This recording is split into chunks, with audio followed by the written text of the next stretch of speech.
जाना कि भाषा जो है संस्कृत के भाष धातु से लिया गया है। भाषा को संस्कृत के भाष धातु से लिया गया है, जिसका अर्थ होता है स्पष्ट बोलना, अपनी बात को स्पष्ट तरीके से रखना। भाषा क्या है? भाषा ध्वनियों का वह सार्थक समूह है जिसके द्वारा हम अपने विचारों को, अपनी बातों को दूसरे के सामने रखते हैं और दूसरे का विचार ग्रहण करते हैं। लैंग्वेज है। लैंग्वेज दो प्रकार से होते हैं, इसे विचार देना और विचार लेना, इसके दो तरीके हैं, टू काइंड्स हैं।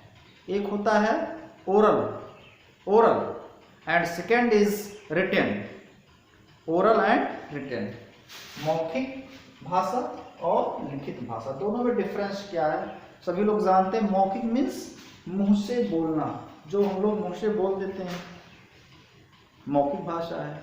जैसे कविता सुनाना है तो मौखिक सुना दिया, कोई चीज़ और अन्य बहुत सारे ऐसे काम हैं जो मौखिक रूप से करते हैं, हम लोग करते हैं। कहीं वाद विवाद प्रतियोगिता हो गया, अंताक्षरी कंपटीशन हो गया, मौखिक होता है। तो जो भी मुंह से केवल बोला जाए, लिखा ना जाए, ये हो गया मौखिक। मौखिक रूप से भाषा का आदान प्रदान हो रहा है, मौखिक रूप से हो रहा है, ये हो गया मौखिक। दूसरा जो है लिखित, रिटन होता है। ये जो लिखित भाषा है मौखिक भाषा के बाद आया, पहले मौखिक भाषा हुआ, उसके बाद फिर रिटन हो गया। ये अस्थाई रूप है। कोई बात ऐसे हम बोल दिए तो भूल भी सकते हैं, अगला ध्यान भी नहीं दे सकता है। लेकिन अगर हम लिखित रूप में किसी को अपनी बात बता रहे हैं, अपनी बात दे रहे हैं, तो ये अस्थाई है। ये जानना चाहिए कि जो लिखित भाषा है, जो रिटन लैंग्वेज है, वो ओरल के बाद आया है।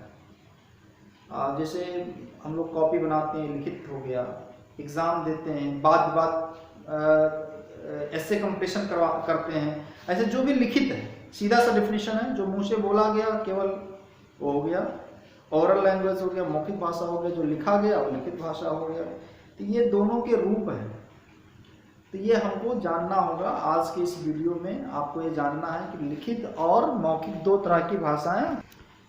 अब भाषा के कुछ अन्य रूप भी हैं, भाषा के कुछ अन्य रूप में है। पहला है मातृभाषा, दूसरा है राष्ट्रभाषा, तीसरा है राजभाषा, चौथा है मानक भाषा। मातृभाषा मैं आपको बता रहा हूँ, बाकी आपको कल बताऊंगा।